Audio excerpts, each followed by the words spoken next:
Joy to be here with you today on this beautiful sunshiny California day, and hello to all of you online. We're going to begin our service. If you wish to stand and join in our opening song, This Little Light of Mine.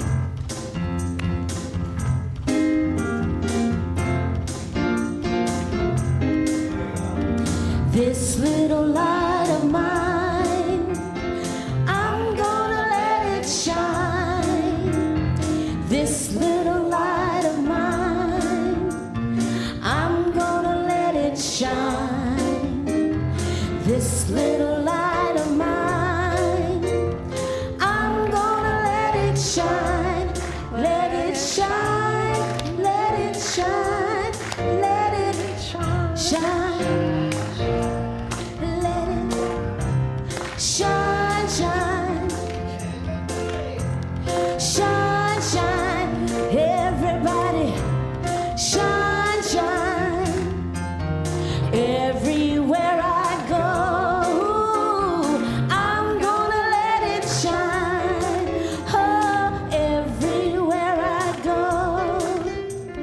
I'm gonna let it shine, everywhere I go.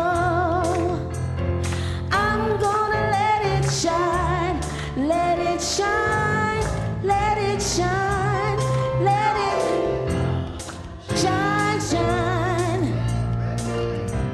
shine, shine, everybody, shine, shine, shine, shine.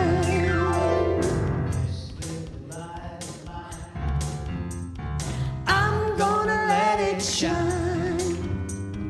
This little light of mine. What are you going to do?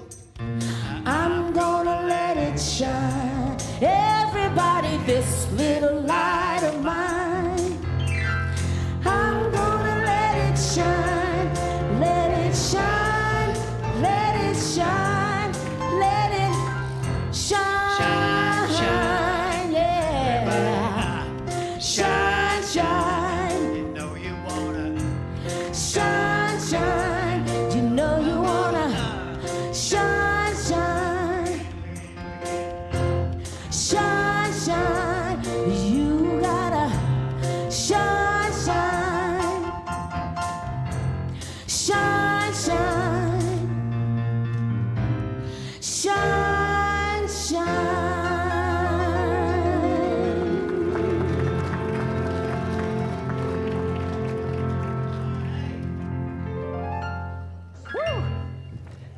Thank you, Lornea Wilkerson and Andy Howe. Woo, you guys are great. So good morning, welcome. Here we are again, once again, in this beautiful sanctuary where we open our hearts and minds to the awareness of the divine right here, right now, knowing that it is truly an expression of the one. There's a sense when you walk in this sanctuary that it is prayed up, that it is a space of spirit. And I just love being here because I feel that. And I feel your presence, your joy, your love. When we come together on Sunday mornings, we are here to connect, to inspire one another, to care for each other, to open our hearts and minds to a deeper awareness of the divine in all. In every person we see here, how amazing you each are. And even in ourselves. Guess what? You know, Psalm says, "Know ye not that ye are gods?" Right there in the Bible. Let's just wake up and be gods today, okay? Take the power. And so now we have some announcements, lots of things going on at the center. And here comes Reverend Catherine. Good morning again. Glad everyone is here. So we have so many things going on. I'm going to dive right in. This coming Saturday, we are going to have this magnificent event. We've had it once before. It's called the New Earth Expo, and it's going to be on Saturday and Sunday. So that is October the 21st and October the 22nd. Some of you may remember or may have attended back in the spring when it was here. We had so many people that the event just created its own energy. It is really, really fun to just be here. So put that on your calendar one of those days to check in what we're doing. Now, what's also happening in regular meetings this week is tomorrow evening, the men's group is going to be meeting at 7 p.m. right there in the foyer. And they may remind each other about the New Earth Expo and the coming weekend. Now, what is happening starting next Sunday is our Prosperity and Pledge campaign. So we are looking forward to the end of our pledge campaign is the mystical magic prosperity potluck. Go ahead, do you want to see if you can say that? It is a wonderful potluck. And so we have the opportunity to sign up to host a table or to just sign up to attend. And we've got a lot of room to grow for our potluck because I just checked the clipboards. But I want to explain, I'm hosting a table, and it doesn't mean you have to cook everything for everybody. It just means you organize. As a matter of fact, I won't even have a working kitchen at that point, and I'm still hosting a table. So I'm just saying, you don't have to overcommit. You just plan and suggest and call people, and really plan to have a good time more than anything else. Ask questions about this. Don't be intimidated by hosting a table. It's great, great fun. So as we move forward on October the 28th from 10 p.m. to 4 p.m., Dr. Sharon is having a leadership seminar. It's on a Saturday from 10 to 4 p.m. And it is a time for us to plan, to think about the future and vision and many wonderful things that are happening in this center. We're in a time of change, and so we are knowing that we're going into this with this depth of wisdom that we help develop at this leadership summit. Now, you have to be an active member to be able to come, and you need to sign up by next Sunday. That's the 22nd.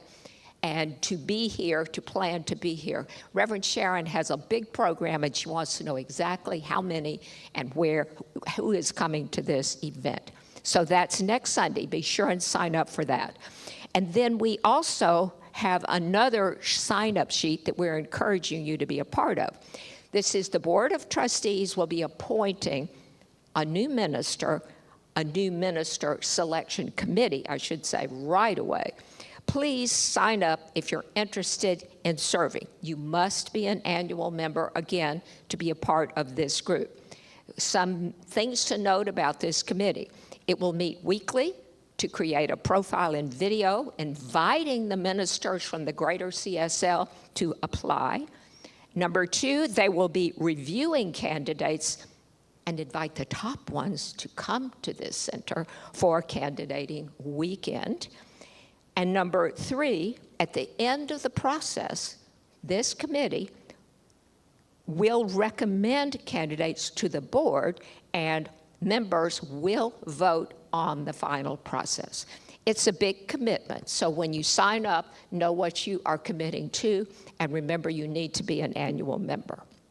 Now, the planning committee for Dr. Moira's Gala, which is December the 2nd, is already busy creating a wonderful event, but you can still sign up. There's lots of parts to this, and you want to be a part of this. I mean, volunteering for something like this is so much fun, and you really, really can enjoy this. So check out the table out there. Now, also check the back of your program if you're wondering about things that are going on this week that we're not covering in this moment, but there's still active things that are happening at the center. Remember, too, that the Science of Mind lesson that we have on Sunday morning meets at 10:15 to 10:45. So you want to remember that ahead of time and come to be a part of that. We have such wonderful volunteers, and so we never want to stand up here without thanking those people. So they are wonderful. They're back there in the back serving us today, making this service happen beautifully. They're at the desk, they're in the bookstore, they're all over the place. They're helping take care of children. So it really is an important thing. Now we need actually many, many more volunteers so we can do more things. If you're interested in helping with the tech team, please see Grant after service. He's waving. And so you all can be part of that team. If you are interested in helping out with youth church, because we are growing, if you're interested in doing that, please see Dr. Sharon, who is here today, and talk with her about what you would like to do.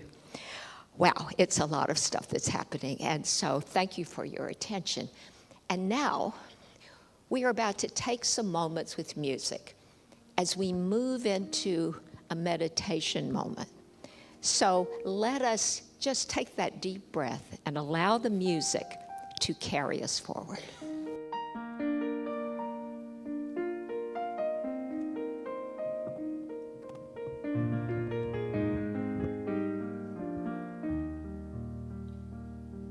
We let the love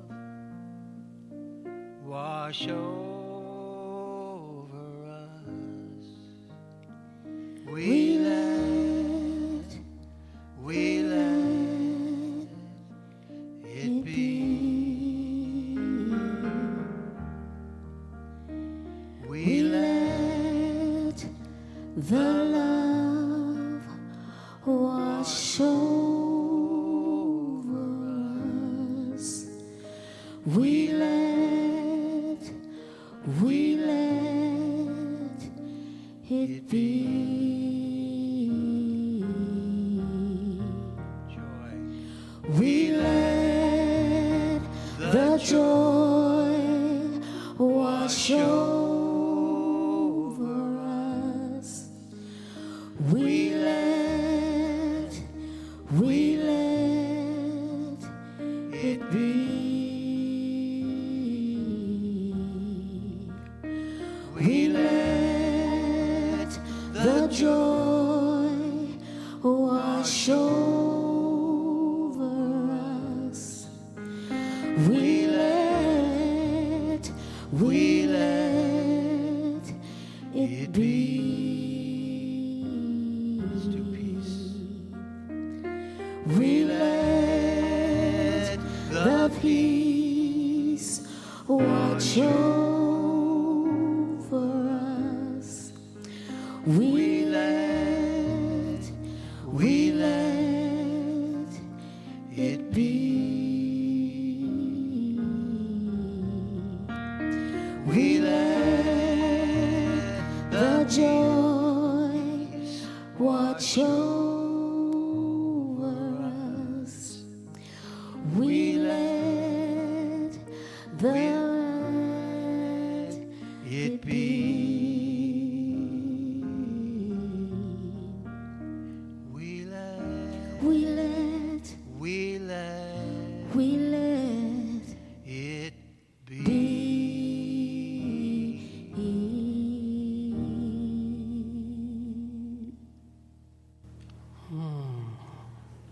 So just washed in the love, the peace, the joy of spirit. In this moment, I open my mind and heart to the awareness of the divine. This life that is in, through, and around, and as all and each. Its nature is peace, deep peace. And connecting love, uplifting love. It is pure joy and delight. And so I ground myself in that presence. And I speak a word for our time together in our service, knowing that the wisdom of the divine flows through all that is done here, the music, the words, the connection, the time before, the time after, that we are discovering more fully the glory of our own being and that of the other, in whose eyes we see that. We see the love of God as we look through the eyes of love today. So grounded in spirit, I just release this word knowing our time together is blessed in 1,000 ways. With a grateful heart, I accept that this is so. Will you join me as we affirm this together by saying, and so it is.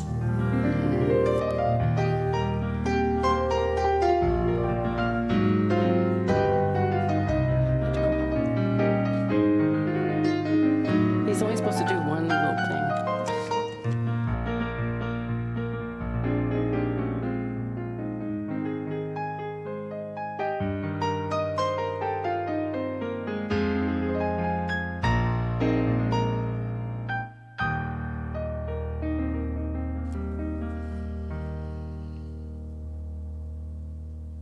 Thank you. Good morning. In the month of October, we've been looking at the idea of paradox, the presence of truth existing in two seemingly contradictory or conflicting realities. Now, last week, Reverend Mary invited us to look for the gift in the uncertain state of maybe, rather than insisting on the definite this or the absolute that. Today, I'd like to give some consideration to the benefit of getting comfortable with the discomfort, choosing to break out of our shell, to try something new on for size, shift our perspective of someone or something. Dr. Sharon's talk title today is Soaring with Spirit. Now, I couldn't help it, but this caused me to think of the Disneyland attraction Soaring over California. On that ride, you're lifted up high off the ground, and it's as if you're in a big hang glider, and you're flying over famous, picturesque locations throughout the state of California. Last week, in our Tuesday morning book study, we looked at the difference between being a tourist and being a traveler. On the surface, they might seem to be just about the same, but with a deeper look, we find out that the tourist is reluctant to step out of their comfort zone. And just like the Soaring over California rider, the tourist is removed and more of a sightseer, checking off their list, trying to see as many popular sites as they can, as long as time will permit. The traveler immerses himself in the new and the different, and choosing to get comfortable in the unfamiliar, explores those markets and restaurants in the area, tasting the local cuisine. A tourist sticks to speaking their native language, where a traveler attempts to learn and speak some basic words in the language of the country where they're traveling, such as hello, please, thank you. Several years ago, a couple of Mark's nephews, who at that time were in their 20s, they shared an experience with us that they had while traveling through France. As they were standing in line to buy train tickets to go up to Normandy to see the site of World War II's D-Day landing, they heard the frustration in the voices of the couple ahead of them in line. The couple was not being successful in communicating their need to the ticket agent in order to buy the tickets for their desired destination. Then, in an agitated voice, one of them demanded, "Don't you speak English?" Well, the ticket agent appeared unmoved by this couple's demand, and in what seemed an act of dismissal, simply shrugged. The couple moved away, and Mark's nephews, with a little bit of hesitancy, slowly approached the ticket counter. Really wanting to get up to Normandy, they chose to step out of their comfort zone of speaking English and gave it their best effort to communicate in a language that was foreign to them. After just a few words, the ticket agent says, "I speak English." Not wishing to look a gift horse in the mouth, they completed their transaction and happily went on their way. So what was so different between these two interactions with two completely different outcomes? We increase our chance of success, happiness, and peaceful coexistence when we soften our rigid expectation of how others should be, should think, should act. The proverb, "Walk a mile in another man's shoes," encourages us to take into consideration the history, the experiences, and the circumstances of the other person. They are as true for that person as mine are for me. And even though it may not always be comfortable, taking that first step toward meeting the other person where they are is a way for us to step in the direction of opening the door to possibility. And in my mind, when that happens, I am soaring with spirit. Thank you.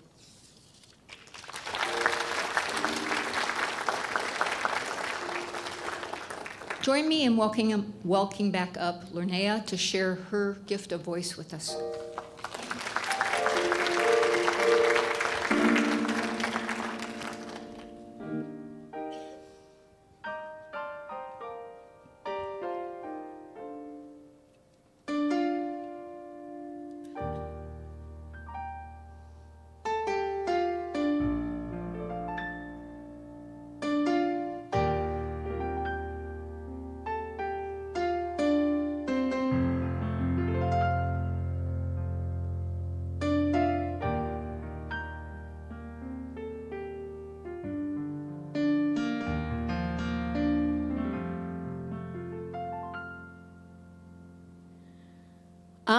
have come to give you thanks.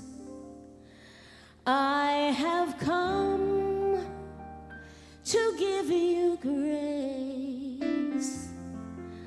I have come to give you honor, great and mighty Spirit. We have done it again, again. We have done it again.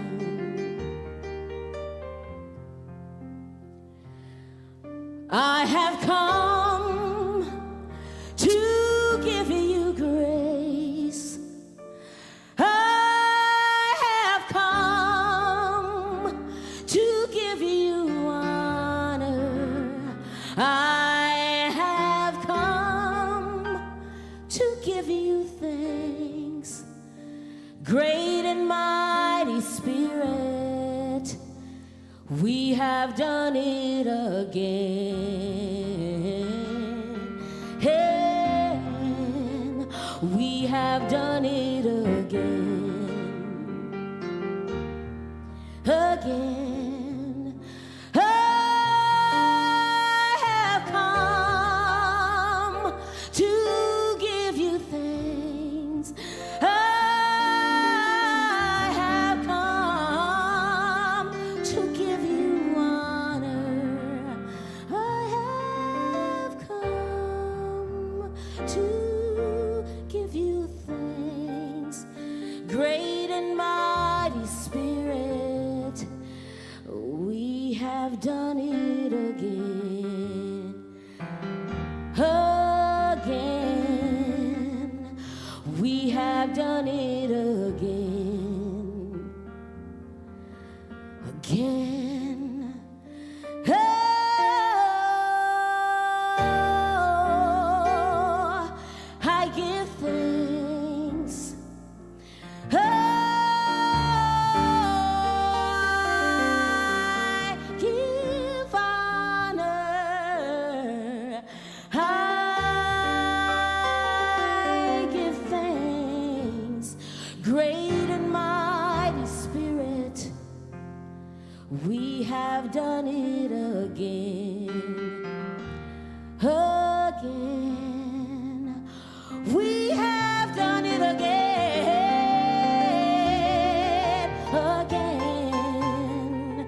Oh,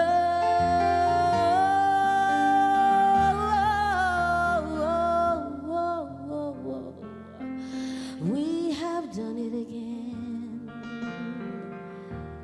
Again.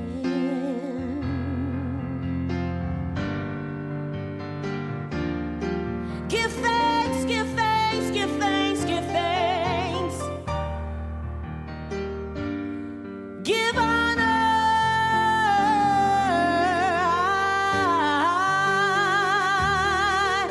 Give thanks again.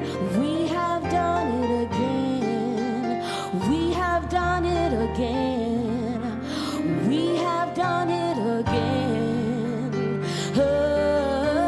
Again. Oh,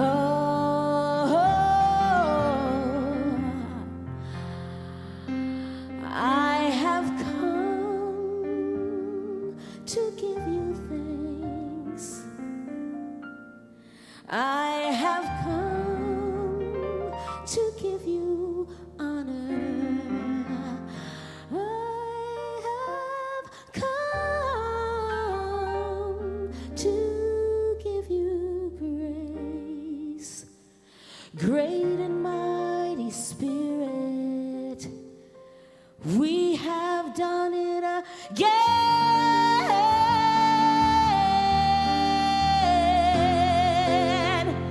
We have done it again.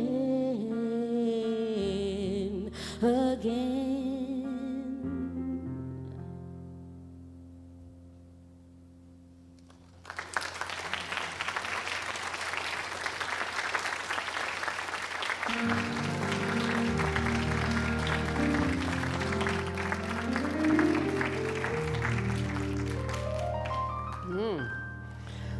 We have done it again. We have grace. We're with Spirit. So today, are you ready to soar with Spirit? Yes. Me too. I want to thank Monica for that great introduction to whatever it is I'm going to say next. So my original title was, Yikes, really? That was the original, and then there was a trailer that said, Becoming Comfortable with Discomfort. So yikes, really? Well, this week has been a yikes, really week, certainly for me. If you turned on the news, you might have had some of that since last weekend, because the world's a little sadder today. It's been hard, and some of us are tuning in more than we should to that. Anybody here doing that? I'm not, but let's thank you for being brave and saying, yes, you're watching too much. But it hurts our hearts, doesn't it, if we're tuning in? And there's a reason it hurts our hearts, and that is because really we are so connected even around the globe, because we are part of the human family. And so when we see pain and suffering, we feel it, we take it in. And yet, it's really important for us to become so grounded in spirit that we feel safe, secure, and whole right where we are, and we move into a place of peace within ourselves, because by us doing that, it is felt around the world. By us knowing a higher truth, the fact that we're all one. In fact, you know, theologians talk about the word sin. Oh, we've talked about this before. Remember, sin is just an archery term that means to miss the mark. Like, I didn't get the arrow where I wanted it to go. It's like, no bad, not terrible punishment. It's just you make a mistake and you redirect, right? But theologians, in looking at sin, have said that the sin, the mistake behind all mistakes, the mistake behind all evil, is not understanding how connected we are, not knowing the truth of our own divine being. And that is the place I want us to all get today. I want us to really walk out of here shining in the wholeness of God and soaring with Spirit. And the challenges we have are what the whole theme this month is about, living with polarity. And we see a huge amount of polarity. Right now, there's making right and making wrong. You know, I'm right, you're wrong. There's tons of this separation of making the other wrong. You're seeing it all over the place, even in our own country. And there is a middle road. And I think that spiritually, I'm called to find that middle road, that place where I see humanity. I can look into the eyes of anyone, even if their beliefs are so opposed to mine, that we have something in common. We have that human connection. I took a class in with conflict transformation from Marco Turk. I can't remember which. But he actually went to Crete and was working with the war that's going on with Turkey and the two factions in Crete. And what he did, he was sent there, like as an emissary, to help bring peace a long time ago. I took that class a long time ago. And what he did is he got the grandmothers from both sides together. And there was a huge shift, because the grandmothers know that human connection. We care about our children and our grandchildren. And so how can we move into really seeing more deeply in ourselves even, that we're getting away from making anybody in our lives right or wrong? Well, you know, usually I'm the right one, it's somebody else's wrong, right? So how can we move away from that sense of judgment of the other? I think one of the keys is to just get present and get curious. There's a young man named David McCullough. He was on CBS Sunday Morning last Sunday, and he is doing a project to take high schoolers. You know how they have a foreign exchange program where we send high schoolers over to another country to learn about, to grow and expand their view of the world and humanity, actually. It's really life-changing to do that. He's doing an American exchange program. And this last summer, he sent 300 high school graduates from where they were in their culture, their environment, their political area, their moral beliefs that are shared in a particular kind of culture, to a part of the country completely different. Kids from San Francisco Bay Area went to Kansas, where there's cows and horses, and where the political view is completely different. And here's what's amazing. And they took kids from the country and sent them to the city, sent them where there was something different. And here's what's amazing is you'd think that they would get into arguments about the differences because it's strongly ingrained in us, our view of the world. And I want you to know there's no right and wrong about it. We are all doing the best we can with what we know. Some of what we know might not be exactly right, but we believe it and we strongly want what's best. So even though we have these polarities, even in our government, honestly, I think they want what's best for the world and for the country and certainly for themselves. That's just Sharon's holistic view, right? So join me in that path of seeing everybody's right. I mean, you know. Rumi says, out beyond all ideas of right and wrong, there is a field. I will meet you there. Sometimes I say that to my husband too, you know. Because I want us to be in that place where there's no right or wrong, where there's just curiosity. And what's interesting is these kids fell in love with each other. They absolutely connected and bonded, and they even listened to each other, and they discovered that by listening deeply, they didn't necessarily change their minds. They are who they are, but they understood one another, and they had deep bonds, and they were transformed by their experiences. David says that he doesn't have a political agenda. He's not one way or the other. He wants us to understand that there's some other deeper connection that's more than just those political ideas or even our moral code, that there is a shared humanity that's more important than any of that. He said when he was someone who came from privilege, and the reason he started this is that when he graduated from college, he decided that he wanted to see part of the country, and he actually thought that he would be not welcomed and shunned as he traveled. And he crossed the country and he traveled down the Mississippi, and he said it was exactly the opposite. He could not believe how welcoming people were, how wonderful they were, how open they were. And that's one of the reasons he started this program. He believes that it will help bring us back to our own humanity, to a deeper connection about what's really important in life. I do too. I think it's going to be a big thing. His goal is by the end of this decade that he'll have 1 million high school students traveling around the world right after they graduate and discovering a bigger view of the world and our country.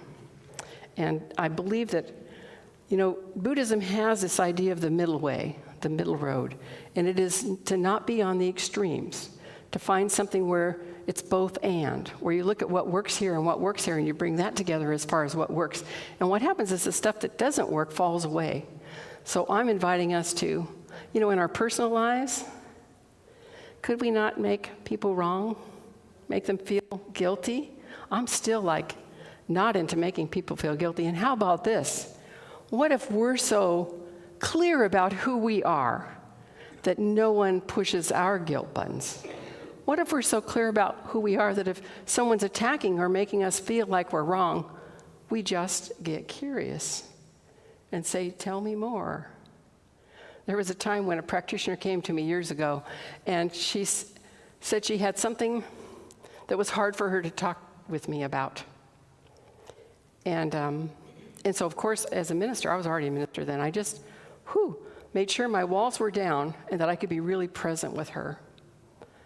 And she told me 2 things. I can't even remember what they are, but what I still remember is that she was afraid to talk to me about it. You get that? And whatever it was, you know, I never felt attacked. I felt compassion for whatever was going on in her life. She was probably complaining about me somehow.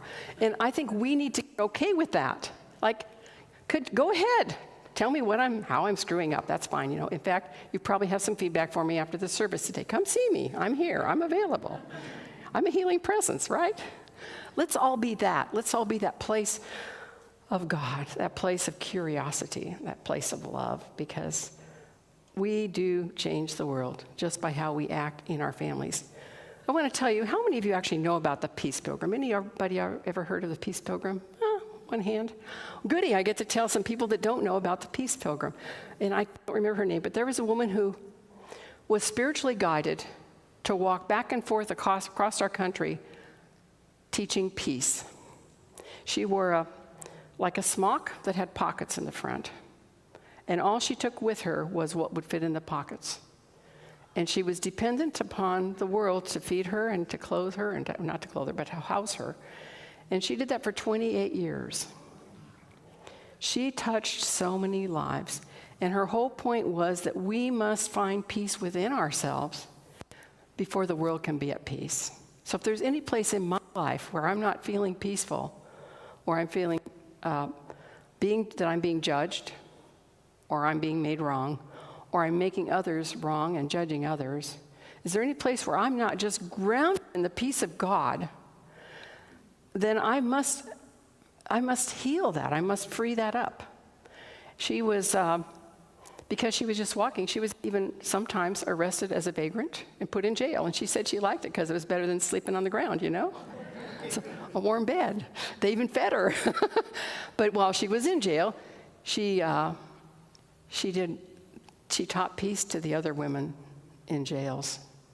And she found it to be a very rich and rewarding thing. She changed a lot of lives. There's a little, you can look her up on the internet, Peace Pilgrim. There's a little pamphlet about her that inspired me long ago to be I guess I'd say an advocate for peace, but starting with that personal inner peace and harmony. That is what we're really talking about today.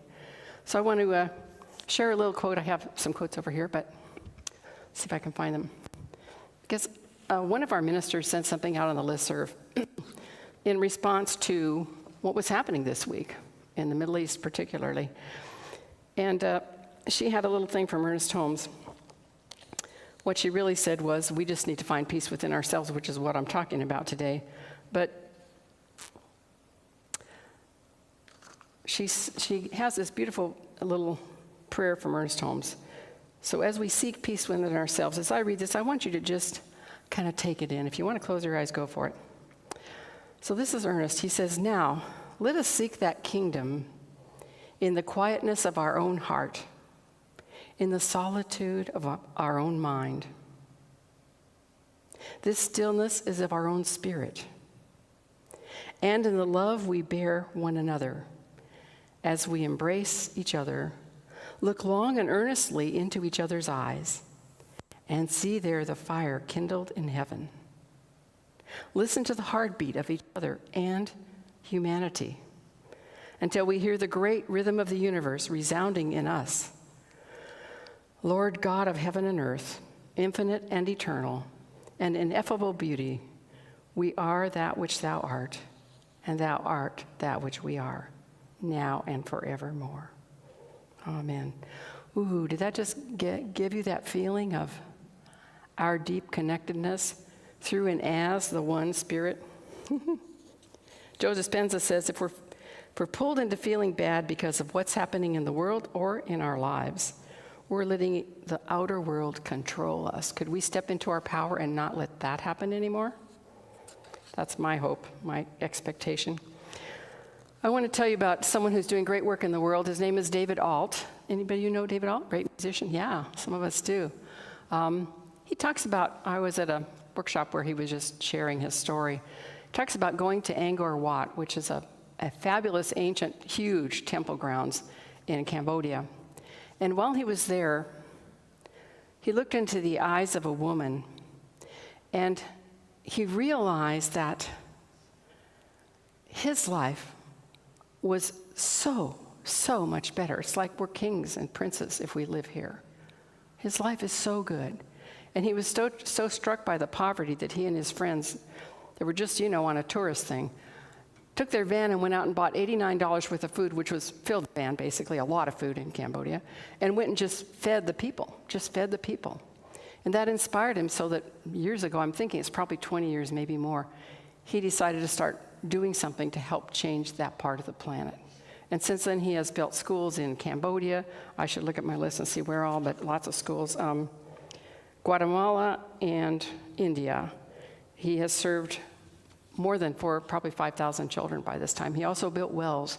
The whole point of it is that some of us are called to do one thing and some of us are called to do another. And it's the call that is our life. My call is this. and I know that we shouldn't be making each other right or wrong about what we're doing, how we're doing, because your call is different than mine. What is yours to do now? Right now in today's world, maybe it's to just connect with someone. I know after post-COVID, there was so much aloneness, and we discovered that it's not healthy to be alone all the time, right? It's not good at all. And some people are still living in a little bit of isolation. You may know them. One of the things I love about this center is that we have people here that do connect with each other and call and check on each other. And I want to see that grow and become even larger and more vast. So how can I make a difference in one person's life today? I don't have to fix all the children in Cambodia today, but how can I reach out and lift someone up? That connection is huge. I think it's also a sense of belonging. One of the things I love about this center is, do you know how many groups we have here? We have 3 book study groups, really. We have one that meets on Tuesday mornings, and they study a book and they share it. The safe and sacred space is created where they can share what's going on in their personal lives, and that things are being healed and transformed. Have another book study online on Zoom. If you don't want to drive down, you can tune into that on Wednesday mornings.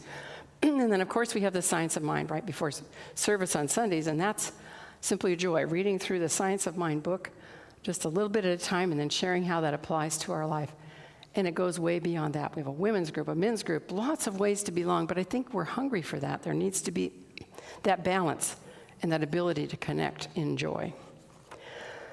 Okay, so I'm going to just share with you one more thing that Ralph Waldo Emerson said. Right now I'm teaching the class with Reverend Kathy Sinfield on Emerson, Troward, and Emma Curtis Hopkins. It's called Exploring the Roots of Science of Mind. And so Emerson just spoke to my heart this week in some of our reading, and he says this: place yourself in the middle of the stream of power and wisdom that flows into you as life. Place yourself in the full center of that flood. Then you are without effort impelled to truth, to right and perfect contentment. Let's be impelled to contentment. Doesn't that sound good?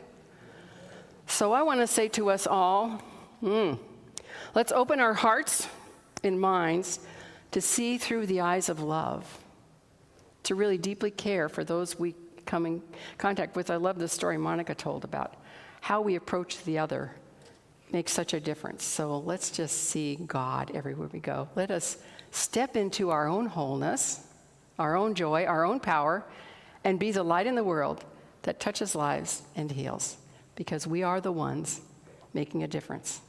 Will you just join me and turn within for a moment, opening heart and mind to the power and the wonder of God's presence, to the love that is our very nature. And so I speak a word coming from that place of knowing this divine presence and wisdom. I speak a word for all those who are in any kind of pain around the world. Just knowing there's a balm that is helping bring peace, healing, that is uplifting, support is available, the needs are met. And starting right here at home, my heart is open to seeing through the eyes of love, to seeing with compassion, to being clear that my approach to others is caring and curious and positive. And I know that as I step forward in life, I shine the light of God's love everywhere I go.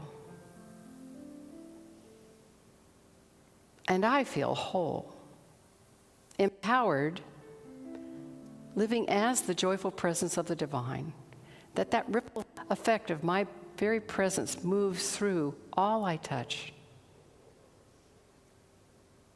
as peace, as life fully lived, as joy. Take a moment to be grateful for this power that is always present, that is my very nature. As I stand in it and express from it, life is good. With a joyful heart, I release this word, knowing it's already the way it is. And so it is. And so it is. And so now we have some more amazing music from Lornea Wilkerson. Thank you, Lornea, for your beautiful voice. Thank you.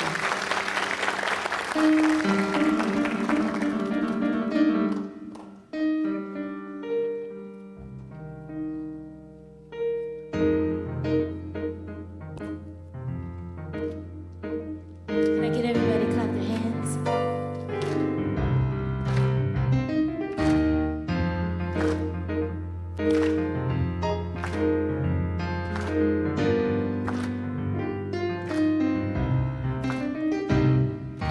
What you gonna do when your back's against the wall? How you gonna smile when you feel your hope is lost? Tell me what you gonna do when you need a little more grace?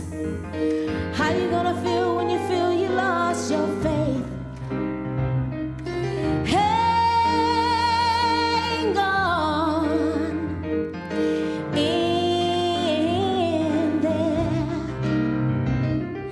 Hang on in there. What you gonna do when you feel a little more weak? Yeah, yeah.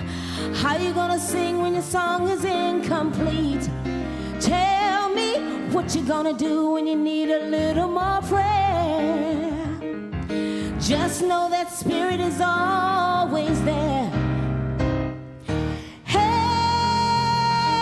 on in there.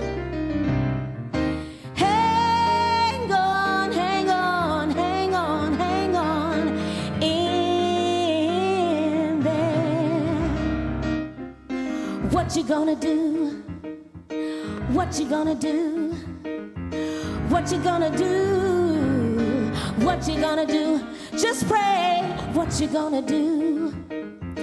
What you gonna do? What you gonna do? Hang on, hang on, hang on, hang on in there. Hang on in there. What you gonna do when your back's against the wall? How you gonna smile when you feel your hope is lost? Tell me what you gonna do when you need a little more grace. Know that the Lord is there to take that space. Hang on in there. Hang on, oh Lord, in there. What you gonna do? Come on. What you gonna do? Say it. What you gonna do? Come on, everybody. What you gonna do? Come on. What you gonna do? What you gonna do? What you gonna do?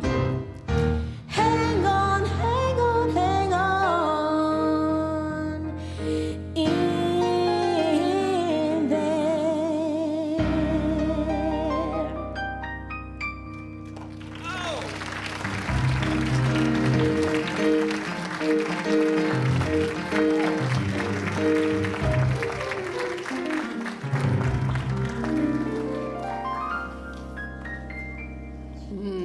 Guess what time it is? It's that joyful time of giving. I love it. Thank you so much to our ushers, greeters, and thank you all for being here. You're awesome. I'm taking a moment to just be appreciative of each one of you. You're amazing. And so it's that time to dig deep, give generously, because your gifts support all the good work we do here. And I want you to know we don't just do things right here that you see. We support everything from shelters for women to we do the angel tree thing at Christmas. There's a lot of ways we're reaching. We have a food bank. We give to the food bank. So we are trying to also make a difference in our community. So your gifts help sponsor the things here that touch our lives and then go beyond these walls. So will you join me in as you hold your gift or focus on your gift, which you may have used the nice little QR code in our program to give right now. Take that in your mind as we say this affirmation together. Ready? Divine love consecrates my gift. It goes forth to heal, to bless, and to prosper to all those who give and all those who receive.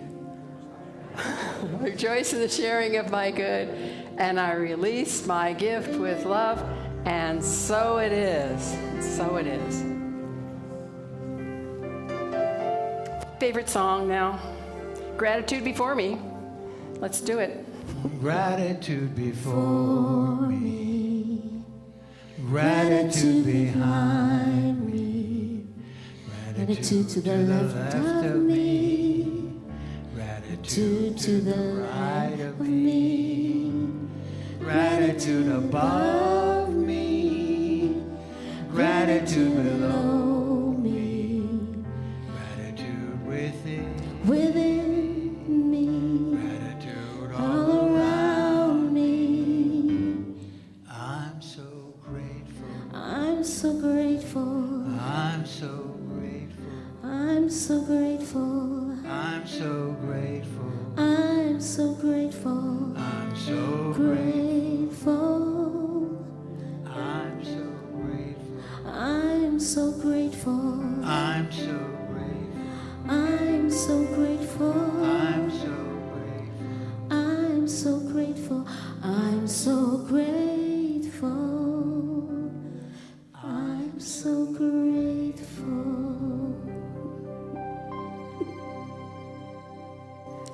Ah, thank you, Andy and Larnea. That's a new song for her, you could tell, huh? We support you and love you. You have a beautiful voice. So for this morning, for our closing prayer, I'm going to just do like a little benediction, and I'm inviting you to join me. So will you just repeat after me? Something wonderful is happening through me right now. It is this thing called love. Love is in my mind. Love is in my heart. Love is in all that I do. And life is great. And so it is. All right. Whew. I invite our practitioners to come forward now, and our ministers. I want you to know these practitioners we have here at Redondo Beach Center for Living are amazing. You hear them give them the inspiration on Sundays. You hear they're available for prayer after service. If there's anything going on in your life you'd like to have changed or transformed, come see one of them right down front here.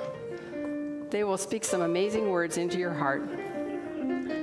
And now, if you wish, stand and join in our closing song, For Peace.